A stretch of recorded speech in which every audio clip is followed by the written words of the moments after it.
And now to the latest on the Iran conflict. The U.S. and Iran appear to be set for another round of negotiations this week.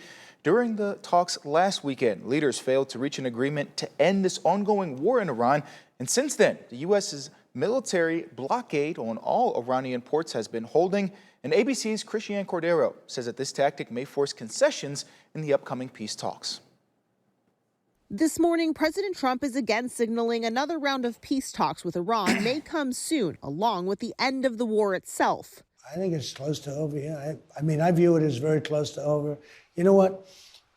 If I pulled up stakes right now, it would take them 20 years to rebuild that country.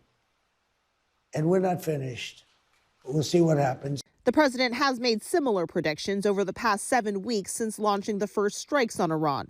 It comes during a U.S. naval blockade meant to pressure Iran into a deal. U.S. Central Command says in the 36 hours since the blockade was implemented, U.S. forces have completely halted Iran's economic trade by sea. On the war's second front, officials from Israel and Lebanon met in Washington yesterday regarding Israel's attacks on Lebanon and Iranian-backed Hezbollah targets there. The talks were hosted by Secretary of State Rubio. This is a process, not an event. This is more than just one day. This will take time, but we believe it is worth this endeavor. And on social media overnight, Trump doubling down on his criticism of Pope Leo, who has repeatedly called for peace in the conflict. Vice President Vance is also weighing in, lecturing the head of the Catholic Church about matters of theology. If you're going to opine on matters of theology, you've got to be careful. You've got to make sure it's anchored in the truth. And that's one of the things that I try to do. And it's certainly something I would expect from the clergy.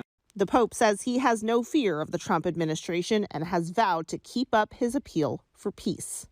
In another overnight post, the president again slammed NATO for its lack of support as he appears increasingly isolated. It follows an interview he did with an Italian newspaper in which he said their president lacked courage. Italy's president was considered a key ally. Christiane Cordero, ABC News, Washington.